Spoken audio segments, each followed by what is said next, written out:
Alhamdulillahi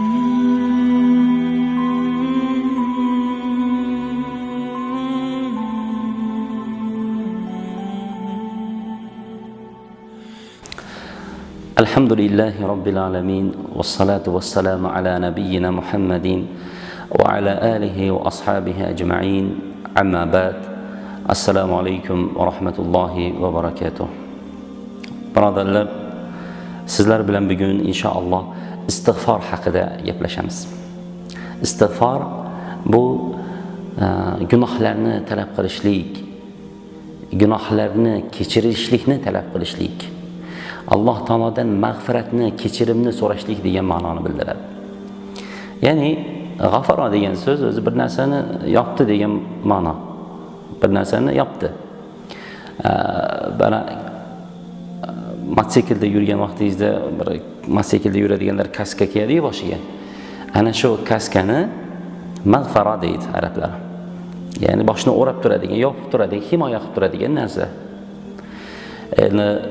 Istig'for mana shu gunohlardan to'silishlik, gunohlarni yopishlikni Allohdan so'rashlik, talab qilishlik degan ma'noni bildiradi. Qarangda, Alloh taolo rahmati keng zot. Allohga gunoh qilsak-ku, Alloh taolo quvonmas ekanda, bandalarni gunoh qilyapti. Shu jahannamga ham odam kiradigan bo'ldi deb Alloh taolo quvonmas ekanda. Alloh taolo sizni istig'foringiz bilan quvonar ekan. Bandalariga rahmdil bo'lganligidan istig'forni berdi Alloh taolo. Ana shu istig'for aytsin, gunohlarini kechiraman dedi. Hadisda keladi. Hadisda ibn Adam, ey odam bolasi, idza mala'a dhunubuka anana as-sama, gunohlaring osmon o'par gunohlaring bo'lib ketsa. Subhanalloh. Osmon o'padigan gunohlarni qilsak, osmon o'padigan gunohlarni qilsak va Alloh taologa istig'for aytsak, fastaghfiruni, so'ngra menga istig'for aytinglar, g'afartu lak, sizlarni gunohinglarni kechirdim, yopdim deyapti Alloh taolo. Kechirdim, yopdim deyapti. Va yana istig'for aytgan kishini Alloh taolo hech qachon azoblamaydi. Qur'oni Karimni a'udhu billahi minash shaytonir rojim. Va ma kana Alloh mu'azzibahum va hum yastaghfirun. Alloh taolo modomiki ular istig'for aytib turar ekanlar, Alloh taolo ularni azoblamaydi dedi. Qarang, istig'for aytib turar ekan, Alloh taolo ularni azoblamaydi dedi. Xo'p, Allohning azobidan uzoq bo'lar ekanmiz istig'for bilan. O'zi Rasululloh sallallohu alayhi vasallam aytganda, istig'for aytgan kishi 3 narsadan albatta qo'lga kiritadi. Birinchisi, istig'for ketgan narsani o'rnini to'ldiradi.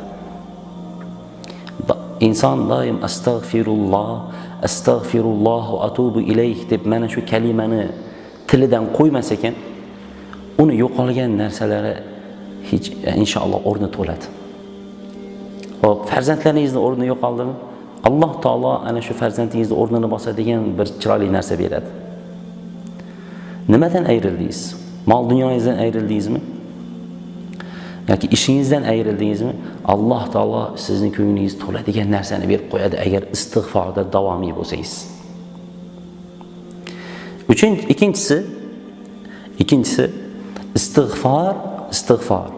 Bu umid qilayotgan narsalarga yetkazar ekan insonni. Inson nimalarni xohlayapti? Ana shu narsalarga yeta boshlaydi istig'for bilan. Bu mashhur bir qissa, hamma eshitgan. Imom Ahmad rahimahulloh, katta olim, obid, zohid, faqih, muhaddis olimlardan katta olim, ya'ni 4 mazhabning bittasi. Ana shu kishi dinni taratishlik uchun, bir da'vat qilishlik uchun boshqa bir diyorlarga borib da'vat qilaman deydi. Shom diyorlariga da'vat qilishlik uchun boradi. Shu vaqtda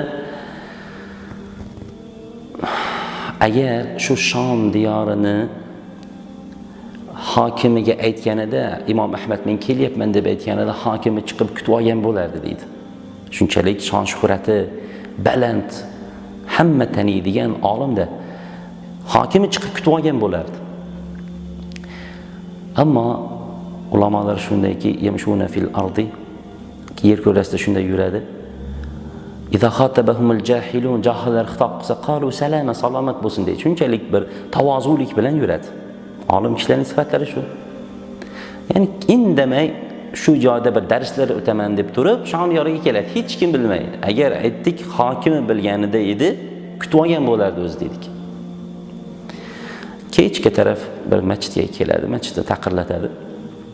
Masjid qarag'uli chiqib, yo'q, hozir masjidni ochmaymiz, bomdodda bir ochamiz masjidni. Hozir tun. Azonda kirasiz, bomdodda kirasiz deydi. Imom Ahmad ana shu yerda kutib o'tirsa, bir shamol bo'lib, sovuq bo'lib, yana sovuq qaltirab, sovuq qatib, eshikni yana majbur taqirlatishlikka majbur bo'ladi. Taqirlatadi. Haligi uyqusi bezovta bo'lgan qarovul esa masjid qarovuli chiqib turib, jahli bilan ko'kragiga bir urib, nima qiladi? Ikki oyog'idan sudrab, yo'lning narigi chetiga olib borib tashlaydi. Sahar vaqtida o'ziga keladi Imom Ahmad rahimahulloh. Qarasa, bitta kishi taq deb non yapayotgan bitta novvoyxonaga ko'zi tushadi. Qarasa, yaqinlashib borsa, novvoyxona egasi taqirlatib istig'for aytib turgan bo'ladi. Astagfirulloh, astagfirulloh, astagfirulloh. Mana bu kalima og'zidan to'xtamaydi. Istig'for. Imom Ahmad ajablanib, assalomu alaykum deb salomlashadi haligi novvoy bilan. Novvoyga qarab turib, birodar, bu kalimadan boshqa bir kalima bilmaysizmi yoki buni bir fazilatlarini, buni bir natijalarini, samaralarini ko'rdingizmi deydi. Haligi novvoychi qarab turib, ha, buni samarasini ko'rdim. Bir 3 ta niyatim bor edi, 3 ta bir armonim bor edi.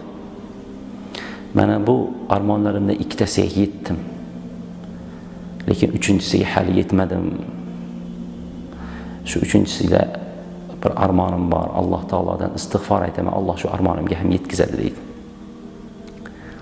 Nima ekan u deb so'raydi Imom Ahmad. Ha, u armonim bu shu bir diyorda bir olim kishi chiqqan. Faqih, obid, taqvo, zohid bo'lgan Imom Ahmad degan olim kishi chiqqan. Ana shu olimning darsida o'tirsam, shuni suhbatida bo'lsam, qo'lini olsam deydi. Shunda subhanalloh, Imom Ahmad rahimahulloh ko'zlaridan yosh oqqan holatda aytadiki, ey novvoychi, mana bu istig'foringda davom etavergin. Alloh taolo Imom Ahmadni 2 ta oyog'i sudralgan holatda seni huzuringga novvoyxonaga olib kelib qo'ydi dedi. Qarang. Subhanalloh, biz istig'forda davomiy bo'lar ekanmiz, Alloh taolo bizni armonlarimizga yetkazar ekan. Chunki istig'for etgan odamda gunoh qolmaydi dedik. Gunohlarini o'chiradi dedik. To'g'rimi? Gunohlar o'chgandan keyin gunohsiz bo'lgan odamni tilaklari qabul bo'ladi-da, albatta. Gunohsiz bo'lgan odamni duolari qabul bo'ladi-da. Uni kamchiliklari o'rni to'ladi-da, albatta. Subhanalloh. Ibn Muborak, adashmasam, Ibn Muborak rahimahullohning oldilariga minbarda turgan vaqtlarida masjidda bitta kishi aytadi, "Ey imom" deydi.